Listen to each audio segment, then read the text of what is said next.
കണ്ടാ മതി.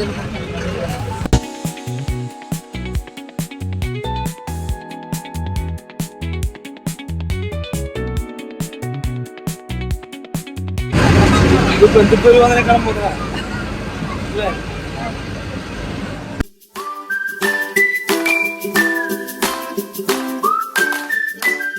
Hello, welcome to ആർഗി സ്റ്റോറീസ്. അങ്ങനെ ഒട്ടും പ്ലാൻ ചെയ്യാതെ മധുരയ്ക്ക് ഇറങ്ങിയ ഞങ്ങൾ ബൈക്കിൽ കറങ്ങി തമിഴ്നാട് ചുറ്റി നേരെ ബാംഗ്ലൂർ എത്തിയിട്ട് രണ്ടാമത്തെ ദിവസമാണ്. ഇന്ന് നമ്മൾ നേരെ നമ്മുടെ സന്ദേശിയുടെയും ഫാമിലിയുടെയും കൂടെ ബന്നാർക്കട്ട ബയോളജിക്കൽ പാർക്ക് കാണാൻ വേണ്ടിയിട്ടാണ് പോകുന്നത്. ബാംഗ്ലൂരിലെ ഈ ബണ്ണാർക്കട്ട ബയോളജിക്കൽ പാർക്കിൽ 2 സോണുകളാണുള്ളത്. ഒന്ന് നോർമൽ ഒരു സൂ ആണ്, നമ്മുടെ കൂട്ടിൽ മൃഗങ്ങളൊക്കെ ഇട്ടുള്ള ഒരു സൂ സെറ്റപ്പാണ്. ഇപ്പുറത്തുള്ളത് ഒരു കൃത്രിമമായിട്ട് അവിടെ ഉണ്ടാക്കിയുള്ള ഒരു വനമേഖലയാണ്. അവിടെ നമുക്ക് മൃഗങ്ങളെ വണ്ടിയിൽ പോയിട്ട് ഇങ്ങനെ കാണാൻ പറ്റും. അതായത് 2 വേരിയൻ്റ് ആണുള്ളത്.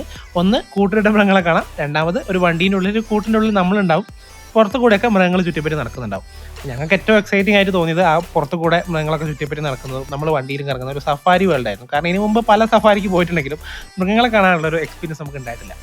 അപ്പോൾ അമ്മണിക്കുട്ടിക്ക് പുറത്തെ പാർക്ക് കണ്ടപ്പോൾ അവിടെ പോയി കളിക്കണം എന്നായി. അപ്പോൾ അങ്ങനെ ഞങ്ങൾ 2 പേരും മാത്രമാണ് ആ ഒരു സഫാരിക്ക് വേണ്ടിയിട്ട് ഉള്ളോട്ട് പോയത്. ഈ ഒരു സഫാരിക്ക് ഏതാണ്ട് 500 രൂപയോളം ചിലവ് ടിക്കറ്റ് വരുന്നുണ്ട് കേട്ടോ.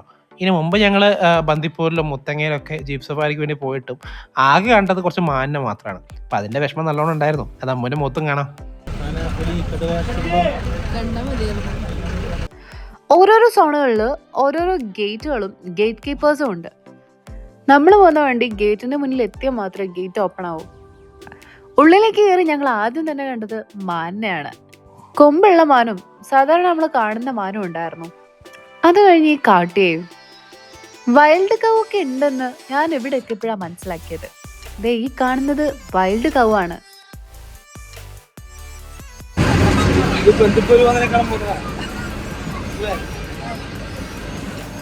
ദേ പിന്നെയും വന്നു മാൻകൂട്ടം. ഇപ്രാവശ്യം മേല് പുള്ളിയുള്ളത് മാത്രമല്ല, പുള്ളിയില്ലാത്തതും വലിയ കൊമ്പുള്ളതൊക്കെ ഉണ്ടായിരുന്നു. സംഭവം തുടക്കത്തിൽ മാനിനെ കണ്ടപ്പോൾ അത്രയ്ക്ക് അങ്ങോട്ട് എക്സൈറ്റ്മെന്റ് ഒന്നും ഇല്ലായിരുന്നെങ്കിലും കുറച്ച് ഉള്ളോട്ട് ഓരോ ഗേറ്റുകൾ തുറന്നു പോകുമ്പോഴും ഇനി എന്താണ് കാണാന്നുള്ളൊരു ക്യൂരിയോസിറ്റി ഇങ്ങനെ മനസ്സിലുണ്ടായിരുന്നു. അങ്ങനെ ഗേറ്റുകൾ തുറന്ന് മുന്നോട്ട് പോകുന്നതോറും പുതിയ പുതിയ മൃഗങ്ങൾ ഇങ്ങനെ കണ്ടുകൊണ്ടേ ഇരിക്കുന്നുണ്ടായിരുന്നു. കാട്ടയും മാനിനെ മാത്രല്ലേ കണ്ടുള്ളൂ എന്നുള്ള സങ്കടത്തിൽ മുന്നോട്ട് പോകുമ്പോഴാണ് ദേ നമ്മുടെ ആള് രാവിലെ നല്ല ഫോമലാണെന്ന് തോന്നുന്നു അല്ലേ?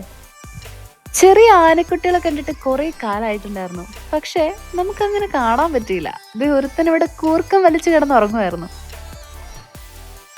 കുറച്ചുകൂടെ മുന്നോട്ട് പോയപ്പോഴാണ് രാവിലെ മോർണിംഗ് വാക്കിന് ഇറങ്ങിയ ഒരാളെ കണ്ടത്. മോർണിംഗ് വാക്കിന് ഇറങ്ങിയത് മാത്രമല്ല, ആള് കുറച്ചേരം റോഡിൽ കിടന്ന് ഉറങ്ങുകയും ചെയ്തായിരുന്നു. ഞങ്ങളെ കണ്ടപ്പോഴേക്കും പിന്നെ മെല്ലെ എണീറ്റ് നടക്കാനും തുടങ്ങി. അവിടുന്ന് വിട്ട് പിന്നെയും മുന്നോട്ട് പോയപ്പോഴാണ് ദേ പിന്നെയും ആന. അപ്പോഴും കുട്ടിക്കുറുമ്പന്മാര് കിടന്നുറങ്ങുക.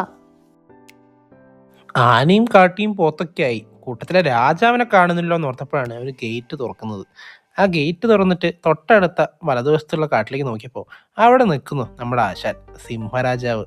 പക്ഷെ ഞങ്ങൾക്ക് കിട്ടിയ ഷോട്ട് വളരെ വ്യത്യസ്തമായ ഒരു ഷോട്ടായിരുന്നു.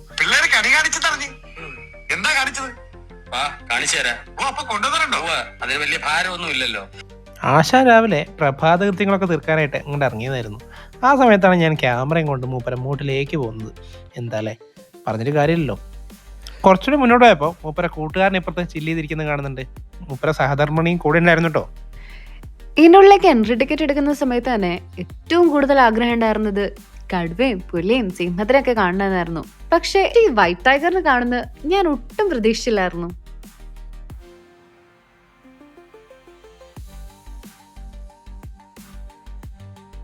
അങ്ങനെ അവിടുന്ന് ഞങ്ങൾ ഇറങ്ങി നേരെ പോയത് സൂയിലേക്കായിരുന്നു.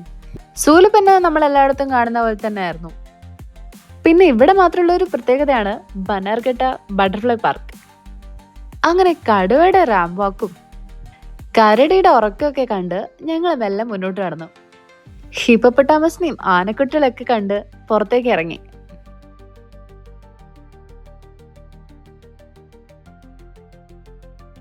അങ്ങനെ പുറത്തുള്ള ഒരു കടയിൽ കയറി അമ്മയ്ക്കുട്ടിക്ക് ഒരു കളിപ്പാട്ടവും വാങ്ങി. അവിടുന്ന് ഇറങ്ങിയപ്പോഴേക്ക് നല്ല വിശപ്പ് തുടങ്ങിയിട്ടുണ്ടായിരുന്നു. 2 മണിയൊക്കെ കഴിഞ്ഞിട്ടുണ്ടായിരുന്നു. അവിടെ നിന്ന് ഇറങ്ങി ഞങ്ങൾ നേരെ ടൗണിലേക്ക് വിട്ടു. ടൗണിൽ നിന്നായിരുന്നു ഫുഡ് കഴിച്ചത്. തിരിച്ച് ഫ്ലാറ്റിലെത്തി ഡ്രസ്സൊക്കെ പാക്ക് ചെയ്ത് ഞങ്ങൾ മെല്ലെ മൈസൂരേക്ക് ഇറങ്ങി. മൈസൂർ എത്താനായപ്പോൾ തരക്കേടില്ല എന്ന് തോന്നിയ ഒരു ബേക്കറിയിൽ അങ്ങ് കയറി. ബണ്ണൂരെത്തിപ്പം ഒരു സരസ്വതി ബേക്കറിയിൽ കയറിയ സമയത്ത് ഫുള്ള് മലയാളം. എന്താ വേണ്ട ചേട്ടാന്നൊക്കെ. ഇവിടെ കയറിയപ്പോൾ ഒരു ആപ്പിൾ ജ്യൂസും കേക്കും കഴിച്ചു. ഇവിടെ എത്തിയപ്പോഴും ഒരു സമാധാനമായ മലയാളി ചേട്ടന്മാരൊക്കെ കണ്ടപ്പോൾ എന്തോ ഒരു സന്തോഷം. നാട്ടിൽ നിന്ന് ഇറങ്ങിയിട്ട് മലയാളികളെ കാണുമ്പോൾ ഭയങ്കര സന്തോഷം. അങ്ങനെ അവിടുന്ന് ജ്യൂസൊക്കെ കുടിച്ചിട്ട് ഒരു രാത്രി 8:30-9 മണിയോടെ ഞങ്ങൾ മൈസൂരേക്ക് എത്തിട്ടോ.